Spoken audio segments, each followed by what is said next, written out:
తిరుమలలోని ఈ పవిత్రమైన 7 కొండలు ఏ విధంగా ఏర్పడ్డాయో ఇప్పుడు మనం తెలుసుకుందాం. మొదటగా శేషాద్రి. ఈ శేషాద్రి అనే కొండ ఏ విధంగా ఏర్పడిందో ఇప్పుడు మనం తెలుసుకుందాం.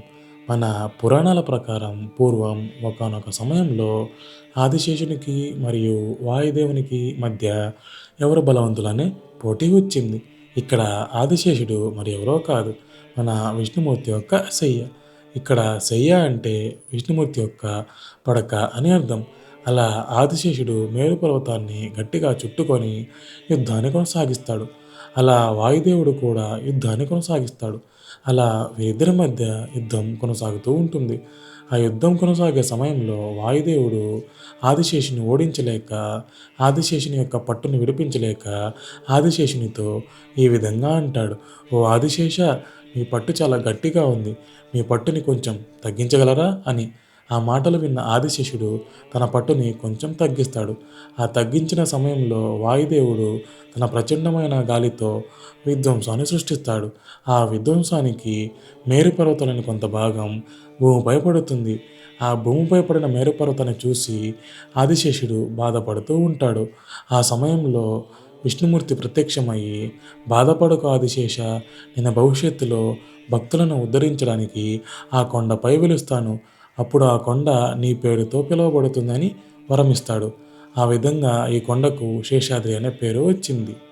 రెండవ కొండ పేరు నీలాద్రి. ఈ నీలాద్రి అనే కొండ ఏ విధంగా ఏర్పడిందో ఇప్పుడు మనం తెలుసుకుందాం. భక్తులందరూ స్వామివారికి తమ తలనీలాలను సమర్పించడానికి ఈ కొండకు చెందిన చరిత్రే ఇది.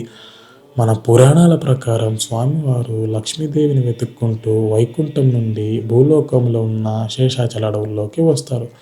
ఆ శేషాచల అడవుల్లో స్వామివారు ఒక చోట లక్ష్మీదేవిని స్మరిస్తూ ధ్యాన ముద్రలో ఉండిపోతారు.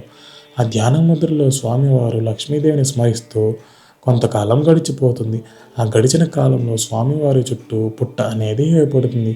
ఆ పుట్టలో స్వామివారు లక్ష్మీదేవిని స్మరిస్తూ ఆకలితో ఉండిపోతారు.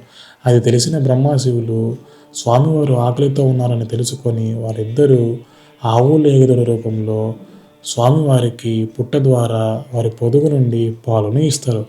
అలా స్వామివారి ఆకలిని తీరుస్తారు. అలా స్వామివారి ఆకలి తీరాక దగ్గరలో ఉన్న ఆవుల మందలో కలిసిపోతారు. అలా ప్రతిరోజు స్వామివారి ఆకలిని తీర్చడానికి పుట్ట ద్వారా పొదుగు నుండి పాలను ఇస్తారు. అలా ఒకానొక రోజు ఒకానొక సమయంలో ఆవులు మేపే అతనుకు అనుమానం వస్తుంది. అతను ఈ విధంగా అంటాడు: అయ్యో, ప్రతిరోజు పాలు తగ్గిపోతున్నాయే, ఇప్పుడు నేను రాజుకు ఏం సమాధానం చెప్పాలి అని. అలా ఆలోచిస్తూ బాధపడుతూ ఉంటాడు. ఆ క్రమంలో ఆవుల మందలో నుంచి ఒక ఆవు దూరంగా వెళ్ళడం గమనిస్తాడు. అలా అతను ఆవును అనుసరిస్తూ వెనకాలే వెళ్తాడు. ఆ ఆవు పుట్టలో పాలును వృధా చేయడం చూసి అతనికి కోపం వస్తుంది. అతని చేతుల్లో ఉన్న గొడ్డలిని తీసుకొని విసిరేస్తాడు. ఆ విసిరేసే క్రమంలో స్వామివారు ఆవుని కాపాడడానికి పైకి లేస్తాడు. ఆ పైకి లేసే క్రమంలో ఆ గొడ్డలి స్వామివారి తలకు తగిలి స్వామివారి తల బోసిగా తయారవుతుంది. ఆ ప్రదేశంలో వెంట్రుకలు ఊడిపోతాయి. అది చూసిన ఆవుల మేపే అతను భయంతో స్వామిని శరణు కోరుతాడు. అలా స్వామివారు తలకు గాయం అయి ఒక చోట సేద తీరుతూ ఉంటాడు. ఆ సేద తీరే సమయంలో ఆకాశంలో గాంధర్వ కన్య అయిన నీలాదేవి విహరిస్తూ ఉంటుంది. ఆ విహరించే క్రమంలో ఆ దేవికి స్వామివారు కనిపిస్తారు.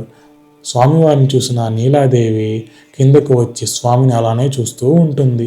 ఆ చూసే క్రమంలో స్వామివారి తలకు గాయమై ఆ ప్రదేశంలో బోసిగా ఉండడం చూసి చాలా బాధపడుతూ ఉంటుంది.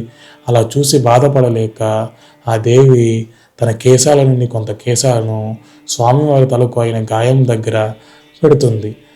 అది చూసిన స్వామివారు ఆమె భక్తికి, ఆమె త్యాగానికి మెచ్చి ఈ విధంగా వరమిస్తాడు: భక్తులందరూ నాకు తలనీలను సమర్పిస్తారు కదా, ఆ సమర్పించే తలనీల పుణ్యం అంతా నీకే లభిస్తుంది అని వరమిస్తాడు. అదేవిధంగా ఈ కొండ నీలాద్రిగా పిలువబడుతుంది అని అంటాడు. అలా ఈ కొండకు నీలాద్రి అనే పేరు వచ్చింది. మూడవ కొండ పేరు గరుడాద్రి. ఈ గరుడాద్రి అనే కొండ ఏ విధంగా ఏర్పడిందో ఇప్పుడు మనం తెలుసుకుందాం. మన పురాణాల ప్రకారం విష్ణులోకంలో క్రీడాద్రి అనే అద్భుతమైన పర్వతం ఉండేది. ఆ పర్వతం పైన స్వామివారు తమ లీలా వినోదాలను ఆడుతూ ఉండేవారు.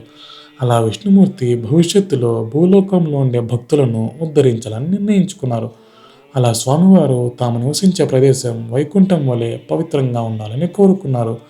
అలా విష్ణుమూర్తి యొక్క ఆదేశాల మేరకు గరుత్మంతుడు వైకుంఠంలో ఉండే క్రీడా పర్వతాన్ని తన అపారమైన శక్తితో శేషాచల పర్వతాల్లో ప్రతిష్ఠిస్తాడు. అలా స్వామివారు గరుత్మంతుని యొక్క శక్తి సామర్థ్యాలకు మెచ్చి ఈ విధంగా వరమిస్తాడు.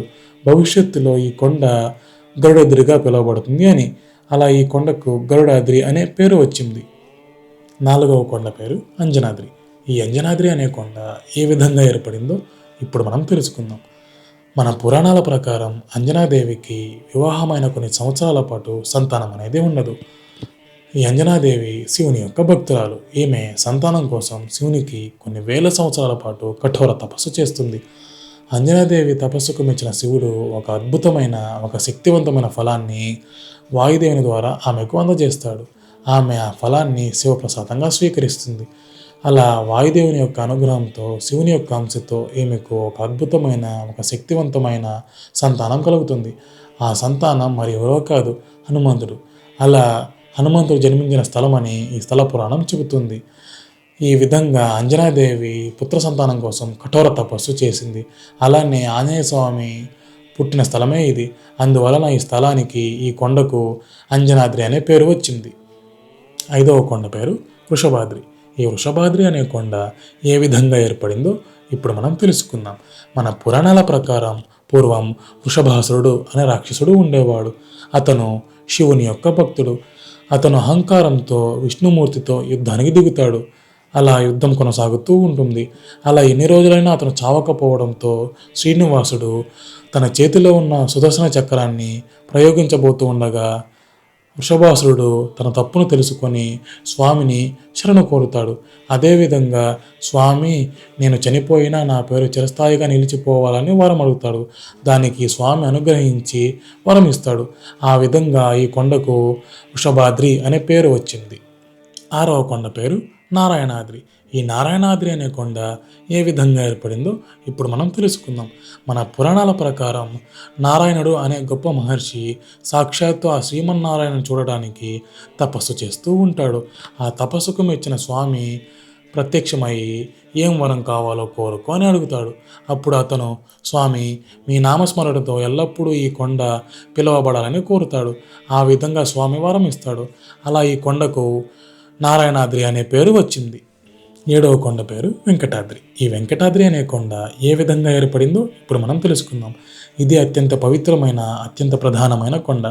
మన పురాణాల ప్రకారం స్వామివారు కలియుగంలో భక్తులను రక్షించడానికి వైకుంఠం నుండి స్వామివారే స్వయంగా దిగివచ్చి ఈ ఆనంద నిలయంలో స్వయంభూగా మారి భక్తులకు దర్శనమిస్తూ ఉన్నారు. ఈయనను కలియుగ దైవం అని కూడా అంటారు. ఈ తిరుమలను భూలోక వైకుంఠం అని కూడా అంటారు. అలా ఈ కొండ వెంకటాద్రిగా మారింది. ఓం నమో వెంకటేశాయ. ఇందులో ఏమైనా తప్పులు దొర్లి ఉంటే నన్ను క్షమించండి. ఈ వీడియో మీకు నచ్చినట్లయితే లైక్ చేయండి, షేర్ చేయండి. ఇలాంటి మరిన్ని వీడియోస్ కోసం మన ఛానల్ని సబ్స్క్రైబ్ చేయండి.